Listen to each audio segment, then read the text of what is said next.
జ్ఞానేశ్వర్ గారు, బాలకృష్ణ గారు, మా అధ్యక్షులు మల్లారెడ్డి గారు, గౌరవ కార్పొరేటర్ పరశురెడ్డి గారు, వెంకటరెడ్డి గారు, వాసు గారు, గిరివర్ధన్ గారు, అందరికీ పేరుపైన నమస్కారం. నా గురించి మీకు పరిచయం తెలియదన్నమాట. 23 నేను 14 సంవత్సరాల తెలంగాణలో 7 సార్లు మంత్రిగా పనిచేసిన చెప్పడం తెలుసు.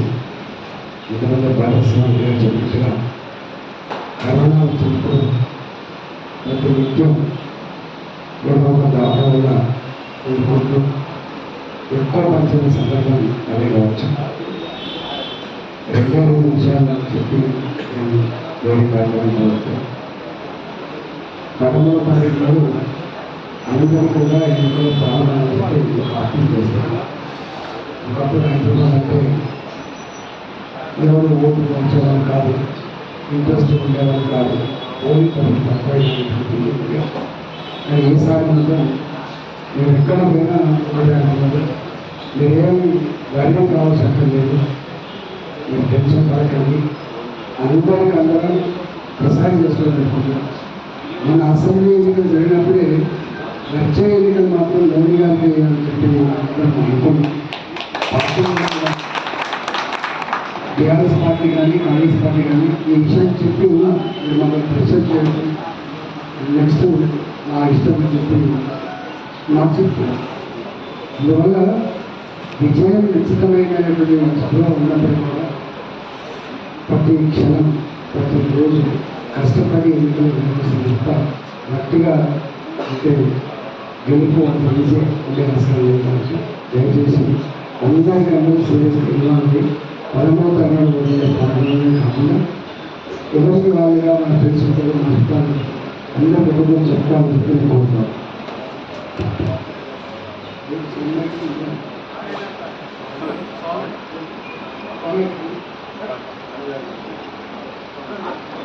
మోడీ గారికి ఎందుకు పెట్టారు?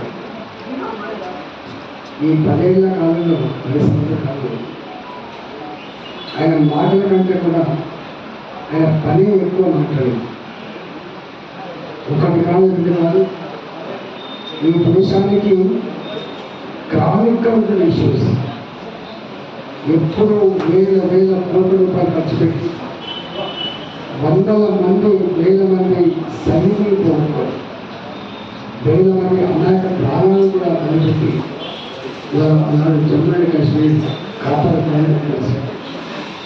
ఇవాళ నరేంద్ర మోడీ గారు ఒకే దేశం ఒకే చట్టం ఉన్నా తప్ప ఒకే దేశంలో 3 చట్టాలు ఉంది అని చెప్పి 370 ఆర్టికల్ రద్దు చేసి జమ్మూ అండ్ కాశ్మీర్ వరకు కన్నెత్తు కూడా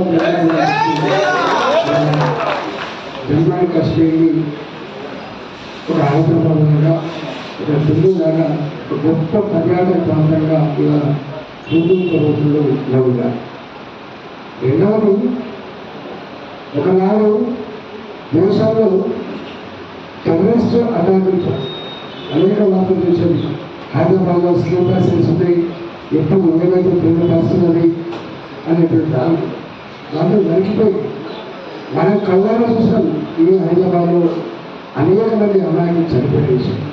అది సాయిబాబా గుంజగడిపోయిన మందులు కావచ్చు, జనసంపర్కం జంక్షన్ కావచ్చు, ముందని పార్కు కావచ్చు, అది కోర్టు జాబ్ కావచ్చు, అనేక మంది చనిపోయారు.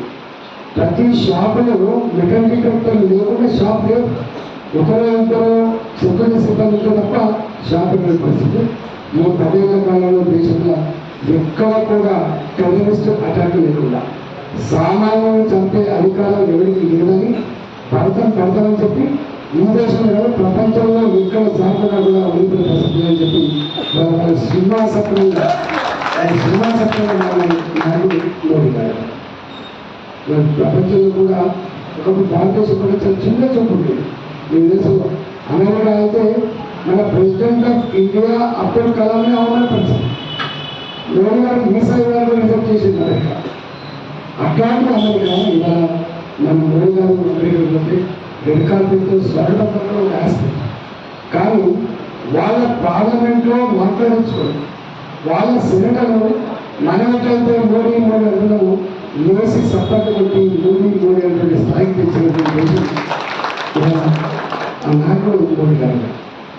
మొన్న ఉక్రెయిన్ రష్యా యుద్ధం జరుగుతున్నప్పుడు మన పిల్లలు చిక్కుబడిపోతే వాళ్ళతో మాట్లాడి భగవాన్ మా పిల్లల్ని మేము తెచ్చుకోవాలి, ఈ యుద్ధం కొనసాగించడం మాకు అభ్యంతరం చెప్పి మన పైకి పంపించి మన పిల్లల్ని తల్లిదండ్రులకు అప్పచెప్పినటువంటి నాయకుడు మోడీ గారు. నేను మాట్లాడుతున్నాను మోడీ గారికి ఎన్నుకుంటే వాళ్ళే నాకు పంపిస్తారు. మోడీ గారికి ఎందుకు పోయారో అభినందనలు నా అభినందన తల్లిదండ్రులని చెప్పారు. మోడీ గారికి ఎందుకు పోయారో 8 మంది సైనికులు పరాయ రోజుల్లో విశిష్టపడితే దాన్ని యావజ్జీవ శిక్షణ మార్చి ఆ 8 మంది సైనికులు తీసుకొచ్చి వాళ్ళ కుటుంబాలకు అప్పచెప్పిన గంట మోడీ గారి మొత్తం సియాచిన్ మంత్రి కుండాలలో కుటుంబాలను బట్టి భారత మాత భద్రతలో ఇవాళ ప్రాణాలు కలిగినటువంటి సైనిక కుటుంబాలు ఇవాళ ఎంత గందరగోళవుతుందంటే ఆనాడు ప్రాణాలను అనుసరించినటువంటి సైనికులు ఇవాళ భద్రంగా బతికినటువంటి స్థాయికి వచ్చింది. ఆ సైనికులు అనుభవించిన సాధించారు.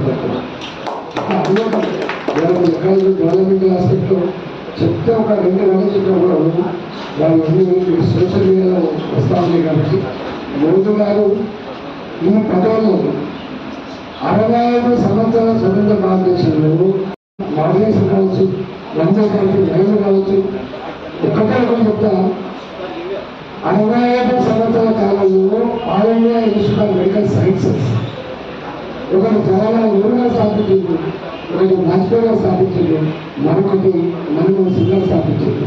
కానీ మన కరోనా వచ్చినప్పుడు భారతదేశం డాక్టర్లు లేవని, దవాఖానలు లేవని, ఐసీయూలు లేవని, ఒకవేళ ఇక్కడ కరోనా వస్తే జనాలు గుట్టలే ఉంటాయని చెప్పి మన న్యూస్లో మాట్లాడినప్పుడు మోడీ గారు గంభీరంగా భరించారు. దానికి ఒక పరిష్కారం కావాల్సి భావించారు. ఇలా మొత్తం దేశంలో మెడికల్ కాలేజీ డెవలప్ చేసేటువంటి మోడీ గారికి మెడికల్ సైన్సెస్ ప్రెస్టీజియస్ ఇన్స్టిట్యూట్. అట్లాంటి 65 కూడా వస్తే ఈ మోడీ గారి 10 సంవత్సరాల్లో ఇవాళ మళ్ళీ కరోనా లాంటి విపత్తు వస్తే నా ప్రజల్ని కాపాడుకునేటువంటి చట్టాలు కలిసి 16 All India Institute Medical Sciences Institute Modi గారి. అందువల్ల ఇవాళ ఎక్కడ చూసినప్పుడు వరల్డ్ బ్యాంక్ శక్తులు లేకుండా, వరల్డ్ బ్యాంక్ బ్యాంక్ భద్రకుండా, ఏషియన్ డెవలప్మెంట్ బ్యాంక్ డబ్బులు రూల్ చేసే పరిస్థితి లేకుండా ఇలా మన సొంత కాలంలో పడిపోయే స్థాయికి వచ్చింది. ఇలా అనేక రిఫార్మ్స్ వచ్చింది. ప్రపంచంలో 11వ ఆర్థిక వ్యవస్థ ఉన్న భారత్ కరోనా వచ్చి ప్రపంచమంతా రిసెషన్ ఉన్నప్పటికీ కూడా ఇలా గ్రోత్ ఎంతో కొంత నమోదు చేసుకొని 5వ ఆర్థిక వ్యవస్థ నిర్వహణ భారత్ ఆయన అందులో ఎంతో నమ్మకం కలగాలని మొదలుపెడితే 7వ ఆర్థిక వ్యవస్థ తీర్చిదిద్దడమే నా కర్తవ్యం చెప్తుంది నరేంద్ర మోడీ గారు. ప్రభుత్వాలు కేవలం డెవలప్మెంట్ ఆస్పెక్ట్ కాకుండా విశ్వాసాన్ని, సంస్కృతిని, సాంప్రదాయాన్ని, మన సనాతన ధర్మాన్ని కాపాడే క్రమంలో 500 ఏళ్ల క్రితం పోగొట్టుకున్నటువంటి భారత జాతి ప్రతీక విశ్వాసపరమైనటువంటి అయోధ్య రామాన్ని నిర్మించి ఇవాళ ప్రజలకు అక్షంతలు పంపించి నా కుటుంబాన్ని చల్లబడాలని, ఆ దేశం చల్లబడాలని చెప్పి ప్రవచించి దాన్ని ఆచరించినటువంటి నాయకుడు ఇవాళ నరేంద్ర మోడీ గారు. నేను అంటున్నా బీఆర్ఎస్ పార్టీ ఇవాళ వాళ్ళ ఓటర్స్ వచ్చే ప్రయత్నంలో ఆలోచించారు. నా ఇక్కడ కాలేదు, నా అక్కడ ఆలోచించారు. కాంగ్రెస్ పార్టీ ఆయన ఇన్ని గమనించి ఒక్కటని అమలు చేస్తారు. అమలు చేయగలిగే చట్టం కూడా చెప్తుంది. నేను మాజీ ఆర్థిక మంత్రిగా ఈ ఆర్థిక వ్యవస్థను క్షేమంగా అర్థం చేసుకునే వ్యక్తిగా నేను ఒకటి అనుకున్నా, ఈ 5 దశాబ్దాలు దేశాన్ని పాలించిన ఒక పార్టీ 4 దశాబ్దాలు ఒక రాష్ట్రాన్ని పాలించిన జాతీయ పార్టీ ఇంత అడ్డగా మహిళా పాలసీ, రైతు పాలసీ, యువ పాలసీ, విద్యార్థి పాలసీ బిడ్డ లక్షల కోట్ల రూపాయలు ఆనందిస్తాడు. 5,000 కోట్లు కూడా అదనంగా ఖర్చు పెట్టాలో ఈ రాష్ట్రంలో 2 లక్షల కోట్లు హామీస్తాడు. తనకు కాకపోతే ఇట్లా ఉండదు అని చెప్పి అనుకున్నాం. కానీ అప్పుడు విమర్శిస్తే ప్రజలు తప్పుపడతారని భావించారు. అయినా అయినా ఒక మాట చెప్తున్నాను, మన అధికారమే పరమావధిగా ఎన్ని హామీలను వచ్చి రావాలనేటువంటి తాపత్రయం తప్ప నేను నిజాయితీలకు చిత్రుతుంది అని చెప్పి చెప్తున్నాను. ఇలా భయమేరు కానీ అందున 4 నెలలు 6 నెలలు నడుస్తాను. 5 నెలలు కలిసినప్పుడు కూడా తానే ఒక మెసేజ్ ఇచ్చిన తెలంగాణ సమాజం. కేసీఆర్ గారు మాకు లంక బిందెలు ఇస్తారని చెప్పి అనుకున్నాం, కాలి బిందెలు వచ్చిండు, ఉత్త చిప్ప చేతికి ఇచ్చిందని చెప్పి మనం చెప్పట్లేదు. రామసాయి మరి ఉత్త చిప్పన ఇది లంక బిందెల ఆ స్వయం లేకుండా ఈ హామీ ఇచ్చిందా మనం అర్థం చేసుకుంటున్నట్టు. ఒక్క హామీ కూడా ఒక్కటి కూడా హామీ లేదు. కొండనాయకులు రైతులు పాపకు 10,000 రూపాయలు కాదగా 15,000 రూపాయలు కొన్నానంటే ఇక ముస్లిమ్స్ ఉండేసి 20,000 అంతా అందుకే ఉండేసి ఆ 10,000 రూపాయలు కూడా 2 ఎకరాలకు 3 ఎకరాలు వచ్చినప్పుడు మొత్తం మనిషి రాలేదు. 2,000 రూపాయలు పెన్షన్ మా 4,000 స్థాయి చెప్పండి ఇచ్చిందా పెన్షన్? కొత్త పెన్షన్ లేవు, హ్యాండిక్యాప్ వాళ్ళు 4,000 రూపాయలు పెన్షన్ కాదు, 4,000 రూపాయలు పెన్షన్ లేవు, కన్యాలక్ష్మి 1,00,000 రూపాయలు ఇంకా బంగారం ఇస్తాయని చెప్పి రూల్స్ లేవు. ఒక ఉచిత బస్సులో ఉచిత ప్రయాణం తప్ప మహిళలకి ఇచ్చింది ఏమీ లేదు. ఈ ఆయన ఇంకా గాలి పుట్టించాలని చెప్పి అంటే ఆయన భాష ఎందుకు, ఆయన సంస్కారం ఎందుకు, ఆయన సభ్యత నాకు అర్థం కాదు. కానీ కేంద్రానికి రాష్ట్రానికి ఉండేటువంటి సంబంధాలు బాధ్యతలు ఆ మాత్రం జ్ఞానంలో కూడా మాట్లాడుతున్నారు. నేను దాని నూతనకపోదు కానీ ఇలా గాలితో పుట్టు మేలుగారు కాదు. ఇవాళ ఆ భాష వర్తించేది, ఆ మాట వర్తించేది రేవంత్ రెడ్డికి ఇవాళ 2,000 రూపాయలు నెలకి ఇస్తాను చెప్పారు, 12,000 రూపాయలు ఆటోగ్రాఫీకి ఇస్తాను చెప్పారు, అడ్డమైన కొనుగోలు 12,000 రూపాయలు ఇస్తాను చెప్పారు. ఉన్నారు ఒకటి అసలు క్వశ్చన్ లేదు. మొన్న కేంద్ర ప్రభుత్వం ఆ మాత్రం దయచేసి 9,000 కోట్ల రూపాయలు ఏర్పాటు మీద ఆలోచన చేయకపోతే జీతాలు ఇచ్చే పరిస్థితి అట్లయితే ఇక అందుకని ఈయన అంటాడు ఇక అప్పుడు నేను మాట శ్రమలు నిజమే, ఇది అమలుగా 14 సీట్లు ఎంపీ సీట్లు గెలిపిస్తే రాహుల్ గాంధీ గారు దేశ ప్రధానమంత్రి అయితే అక్కడ ఆయన లంకెతం వస్తే తీసుకొని తెలంగాణ వెళ్ళిస్తాను. సాధ్యమైంది. ఎందుకని మనం అప్రమత్తంగా ఉన్నారు. ఇవాళ ఏమన్నా చేయగలిగే శక్తి, సత్తా, ఆ అధికారం ఉన్నది భారతీయ జనతా పార్టీకి మాత్రమే. కాబట్టి రేపు నాలుగు మళ్ళీ భయాభయా పైరవ చేసుకోవాల్సి మల్కాజ్గిరి సర్వత్ర చదువుకోవడంగా ఇది ప్రజలకు కావాలంటే ఇలా నారాయణుడు మోడీ గారి దగ్గర డైరెక్టర్ నాకు కావాలి, ఐటీ కార్డాలు కావాలి, నాకు ఒక ఇండస్ట్రియల్ కార్డాలు కావాలి, నాకు ఈ ఇన్ఫ్రాస్ట్రక్చర్ కావాలి, నా పిల్లలకి ఉద్యోగ అవకాశాలు కావాలని చెప్తే చేసుకునే ఆస్కారం ఉంది.